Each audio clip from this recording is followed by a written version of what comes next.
நான் பார்த்தீங்கன்னா இப்போ முறுக்கு சுட்டுட்டு இருக்கேன்.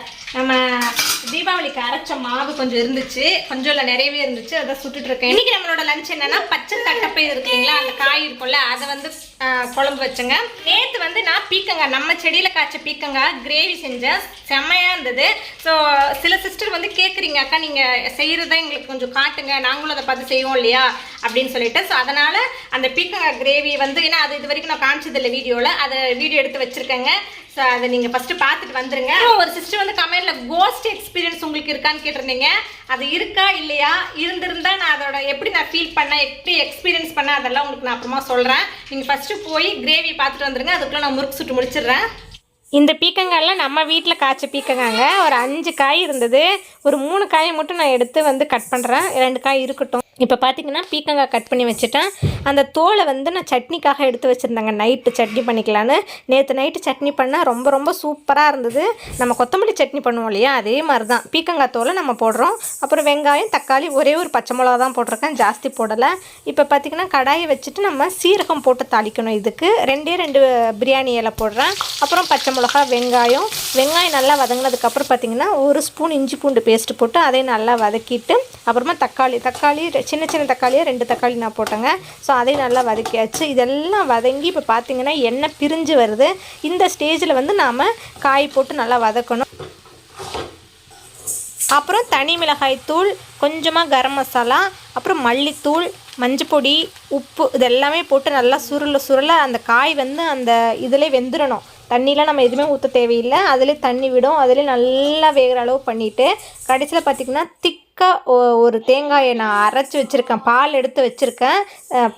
தேங்காய் அரைச்சி வைக்கல, பால் எடுத்து வச்சுருக்கேன்.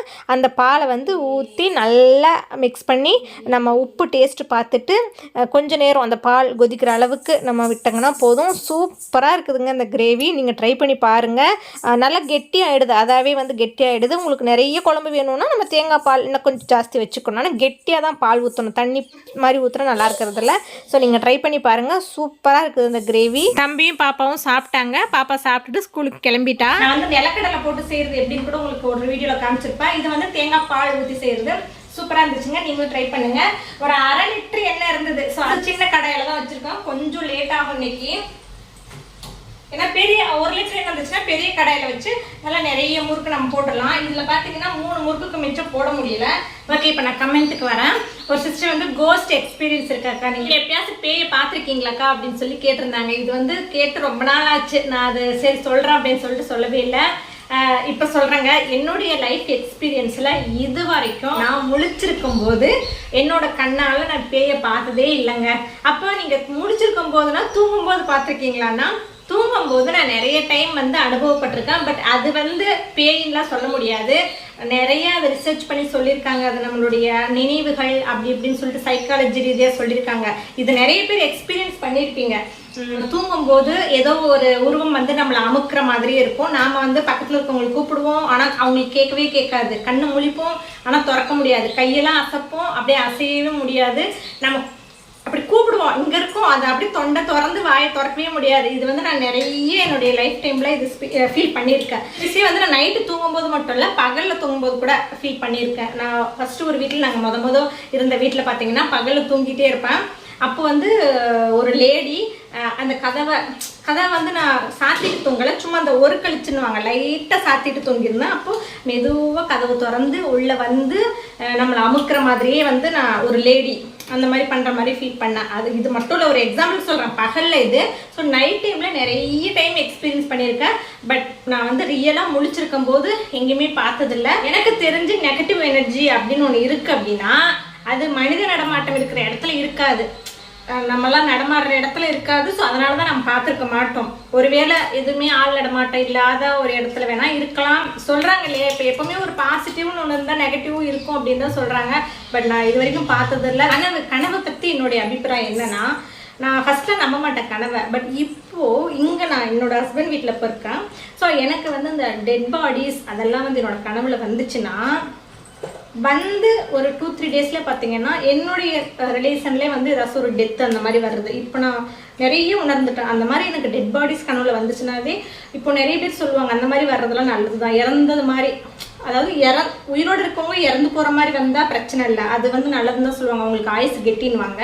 பட் யாருனே தெரியாது மொத்தமாக ஒரு டெட் பாடிஸ் அந்த மாதிரி என்னுடைய கனவுல வந்து ஒரு 2-3 டேஸ்லேயே பார்த்தீங்கன்னா எனக்கு என்னுடைய நெருங்கிய சொந்தங்கள் யாராச்சும் ஒரு இறப்பு அந்த மாதிரிலாம் நடந்திருக்குதுங்க இங்கே. ஸோ அது ஒரு டைம் நடந்தால் அது நான் விட்டுருவேன். பட் 2-3 டைம் 2-3 பேர் நம்மளுடைய சர்க்கிளில் இறந்தது எல்லாமே எனக்கு அப்படி தான் வந்தது.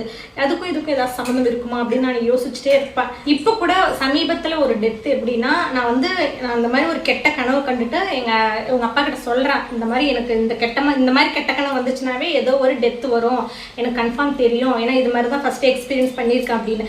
அதே மாதிரி சொல்லி ஒரு வாரத்திலே வந்து எங்களுடைய சொந்தத்திலே ஒருத்தவங்க வந்து டெத் ஆனாங்க. அப்போ நான் சொல்கிறேன், என்னோட ஃப்ரெண்டுக்கிட்டே சொன்னேன், இவங்க அப்பாக்கிட்டே சொன்னேன், பாரு நான் எனக்கு சொன்னேன்ல அதே மாதிரி நடந்துச்சுன்னு. இது ஏன் வருதுங்கிறது எனக்கு தெரியலைங்க. மேபி நம்ம அதை லிங்க் பண்ணிக்கலாம், ஒருவேளை நம்மளுக்கு அது தோணுதோ இல்லை என்னன்னு தெரியலைங்க. என்னோட எக்ஸ்பீரியன்ஸில் இந்த மாதிரி விஷயங்கள் தான் நடந்துச்சு. சேம் அதே போல் எங்கள் அம்மாவும் நானும் இருக்கும்போது கூட நாங்கள் அடிக்கடி வந்து அந்த வீட்டில் பாம்பு பார்ப்போம். அது வந்து பக்கத்தில் வரும் அப்படின்னு நான் சொல்லியிருப்பேன், நான் நிறைய வீடியோ உங்களுக்கு சொல்லியிருப்பேன்.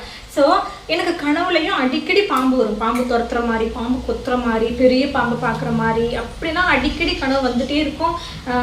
நான் இந்த மாதிரி சொல்லுவேன், அதெல்லாம் நல்லது தான், பாம்பு கனவு வந்தால் நல்லது தான் அப்படி இப்படிலாம் சொல்லிடுவாங்க.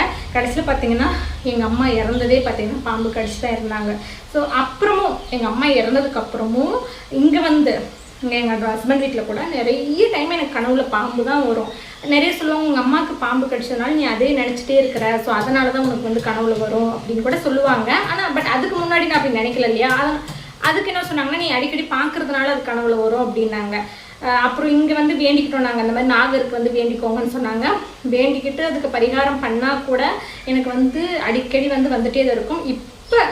இப்போ தான் வந்து கொஞ்சம் கம்மியாக இருக்குது, கொஞ்சம்னா ஒரு மந்த்லி ஒன்ஸ் அந்த மாதிரி வரும்.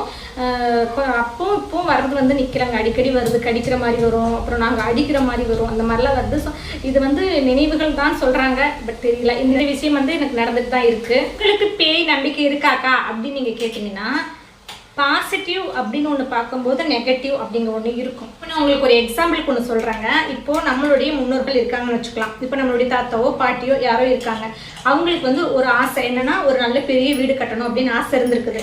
பட் அவங்க அந்த எண்ணம் வந்து அவங்க மைண்டில் இருந்துகிட்டே தான் இருந்திருக்குது. ஸோ அந்த எண்ணம் அவங்க இறந்ததுக்கப்புறம் அந்த எண்ணம் எங்கே போகும், அங்கேயே தான் சுற்றிட்டு இருக்கும். அவங்களுடைய உடல் தான் அழிஞ்சிருச்சு, பட் அந்த எண்ணம் வந்து அப்படியே காற்றுல வந்து அந்த வைப்பு இருந்துகிட்டே தான் இருக்கும். ஸோ அந்த கான்சியஸ்னஸ்ன்னு சொல்லுவாங்க இல்லையா, அதுதான் அந்த எண்ணங்கள். இப்போ பாட்டிக்கு அடுத்து ஒரு தலைமுறை வருதா, அவங்க வந்து அவங்களுடைய தாட்ஸ் வேற மாதிரி இருக்கும். அவங்களுக்கு வந்து நான் சின்ன விஷயமே சொல்கிறேன், ஒரு வண்டி வாங்கணும் அப்படிங்கிற ஆசை இருக்கும். ஆனால் அந்த பாட்டியோட எண்ணம் வந்து இங்கே டிஸ்டர்ப் ஆகும். அந்த பாட்டி என்ன ஒரு வீடு கட்டணும் அப்படின்னு தான் சொல்லிட்டு இருந்தாங்க. ஸோ அந்த வீடு கட்டுற எண்ணம் இவங்களுக்கு இருந்தால் தான், அவங்களுக்கு வேற எண்ணம் இருந்துச்சுன்னா அது அங்கே டிஸ்டர்ப் ஆகும். நம்மளுடைய ஆசைகள் நம்மளுடைய தாட்ஸ் இங்கே நிறைய இருக்குது. ஸோ அவங்களுடைய தாட்ஸ் அவங்களுடைய எண்ணங்கள்லாம் வரும்போது அங்கே ஒரு குழப்பம் ஏற்பட்டு எதுவுமே நடக்காமல், அதான் நாம் என்ன நினச்சாலும் நடக்க மாட்டேங்குதே, நீங்கள் முன்னோர்களுக்கு திதி கொடுங்க உங்களுக்கு இது கரெக்டாகிடும் அப்படின்லாம் சொல்கிறாங்கல்ல, அதெல்லாம் இதுதான். அவங்களுடைய தாட்ஸ் வந்து அவங்களுடைய ஆசைகள் வந்து நம்மளை டிஸ்டர்ப் பண்ணக்கூடாது. நான் பெரிய வீடு கட்டுன்னு நினச்சி நீ கட்டு நம்மளுக்கு அதை வந்து தொல்லை பண்ணும், சரிங்களா? நம்மளால முடியாது, நம்மளுக்கு அதுக்கேற்ற வருமானம் தான் அவங்களுடைய ஆசையை நிறைவேற்ற முடியும். சில டைம் அவங்களுடைய ஆசை என்னன்னு நம்மளுக்கு தெரியாது, நம்மளுடைய முன்னோர்கள் ஆசையில என்ன நமக்கு தெரியுமா? ஸோ தெரியாதப்போ அதனுடைய ஆசைகள்லாம் வந்து நம்மளை டிஸ்டர்ப் பண்ணும். ஸோ அதனால தான் நம்மளுடைய வாழ்க்கையில் சில முன்னேற்றங்கள்லாம் ஏற்படாமல் போய்கிட்டு இருக்கு அப்படிங்கிற மாதிரி சொல்லுவாங்க. ஸோ அதனால தான் திதியெல்லாம் கொடுத்து அந்த ஆசையை அப்படியே நம்ம க்ளோஸ் பண்ணிட்டாங்கன்னா நம்மளுடைய இதை பார்த்து நாம் போகலாம் அப்படின்னு. ஸோ இதெல்லாம் பார்த்தீங்கன்னா ஒரு வைப்ரேஷன் தாங்க. ஸோ பாசிட்டிவ் வைப்ரேஷன் அப்படின்னு ஒன்று இருந்துச்சுன்னா நெகட்டிவ் வைப்ரேஷன் அப்படின்னு ஒன்று இருக்கும். காட் அப்படிங்கிறது ஒரு பாசிட்டிவ் வைப்ரேஷன், ஒரு பாசிட்டிவ் அந்த வைப்பை தான் நம்ம வந்து காட் அப்படின்றோம். ஸோ நெகட்டிவ் வைப்பை தான் நம்ம வந்து கோஸ்ட் அப்படிங்கிறோம். ஸோ இதுதான் உங்களுக்கு இப்போ புரிஞ்சிருக்குன்னு நினைக்கிறேன். எனக்கு புரிஞ்ச அளவுக்கு நான் உங்களுக்கு வந்து புரிய வச்சிருக்கேங்க. நான் இப்படி தான் நினச்சிட்டு இருக்கேன். ஆனால் நானும் வந்து நைட்டில் பேய் படலாம் பார்த்தா பயப்படுவாங்க. பயப்பட மாட்டேலாம் சொல்ல, நீங்கள் தானே சொன்னீங்க அது ஒரு வைப்பு தானே, அப்படியே நீங்கள் பயப்படுறீங்கன்னா எனக்கும் பயம்லாம் இருக்கும் தானே. ஸோ எனக்கு நம்மளுடைய மனசுக்கு தெரியும், இல்லை இது பேயெல்லாம் இல்லை, இது சும்மான்னு தெரியும். ஆனால் நம்ம பயப்படாமல் இருப்போமா? நம்மளுக்கு அது நம்மளுடைய உணர்வு அது ஆட்டோமேட்டிக்காக வந்துடும். அது தூக்கம் பசிலாம் எப்படி வருதோ அதே போல் பேய்னா பயம் அப்படிங்கிறது நம்மளுக்கு வந்துடும். ஸோ அப்படி தான். ஸோ லிஃப்ட் படம் பார்த்து நைட்லாம் திக்குன்னு இருந்தாங்க, நாங்கள் மறக்கவே மாட்டாங்க அந்த ஃபீலிங்கு. லாஸ்ட்டு நான் பார்த்தது அதுதான். ஸோ ரொம்ப பயப்பட்டுருந்தேன் அந்த படத்தை பார்த்து. அந்த மாதிரி எனக்கும் பயம்லாம் இருக்குது, இருந்தாலும் நம்ம பயப்பட வேணாம். அது வந்து ஒரு வைப்ரேஷன் தான், நம்மளை அதெல்லாம் ஒன்றும் பண்ணாது. ஸோ ஸ்ட்ராங்காக இருந்துக்கணும், அவ்வளோதான். இந்த வீடியோ உங்களுக்கு பிடிச்சிருக்குன்னு நினைக்கிறேன். பிடிச்சிருந்தா மறக்காமல் நம்ம சேனலை சப்ஸ்கிரைப் பண்ணுங்கள். அப்புறம் எங்கே போயிட்டீங்க நம்ம ஆளுங்கெல்லாம் கமெண்ட்ஸே குறைஞ்சிருச்சு, கமெண்ட்ஸே பண்ண மாட்டேங்கிறீங்க, டைம் இல்லைங்களா? கமெண்ட் பண்ணுங்கள், நானும் பண்ணுறேன், உங்களுக்கு ரிப்ளை பண்ணுறேன். பாய், தேங்க்யூ.